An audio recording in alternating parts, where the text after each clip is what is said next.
What Lies Above Us, an excerpt by Brianna Ifland.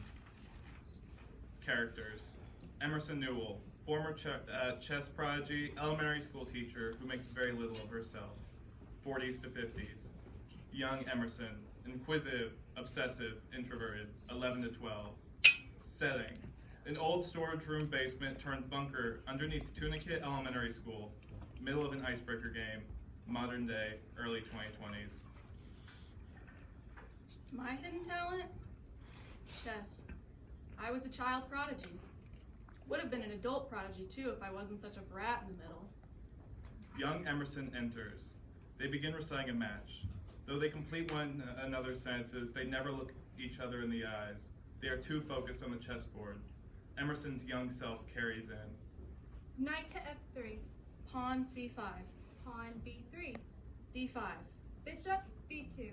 Pawn f6. Petrosian v. Fischer, 1971. This continued for 63 more moves. Pawn to c4. Pawn to d4. Young Emerson begins playing against herself, rotating the board and moving the pieces. Pawn to d5? d3. Shoot. Well, I was an only child.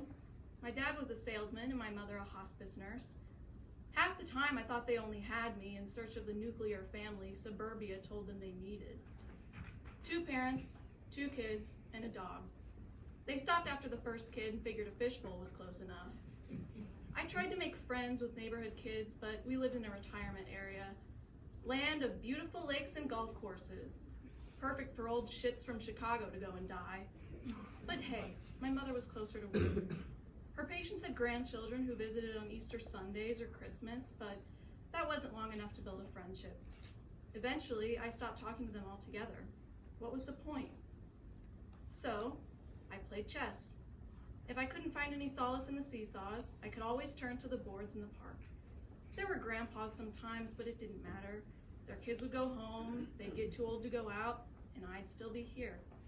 So I read books, learned algebraic notation. I played against myself. This way, I was always evenly matched. Pawn e5. Then move 6. Pawn e3.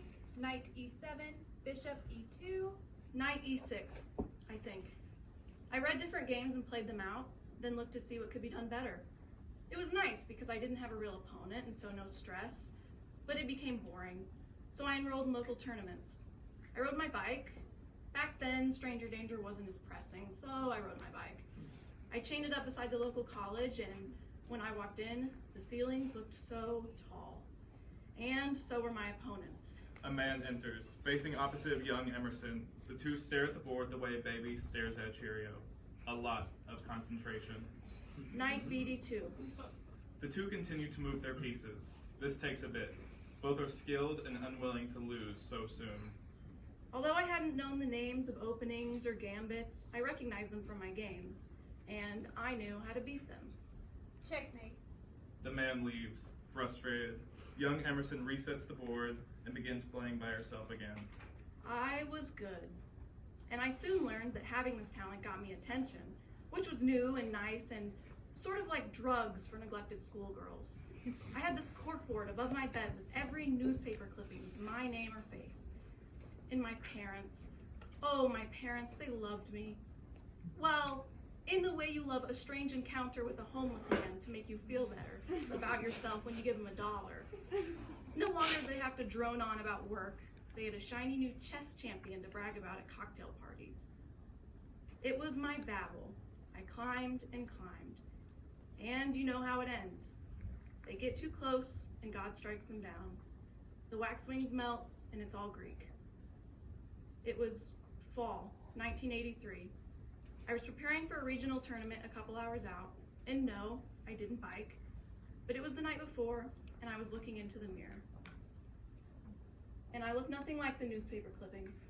Young Emerson runs off, angry, sad, desperate.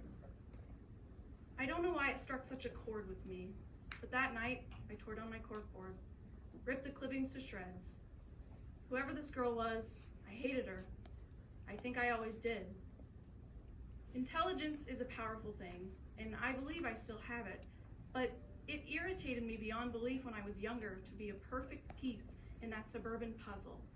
I chased this idea of ordinary, skipped it completely, and landed straight on this pedestal. There was this little voice in my gut that told me it wouldn't last, so I did all I knew how to. Quit while I was ahead. Emerson completes the game her younger self abandoned. So I quit.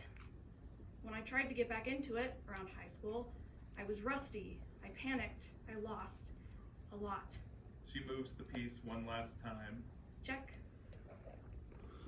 It's nice to watch sometimes, but I'd rather not chase that high again. End scene.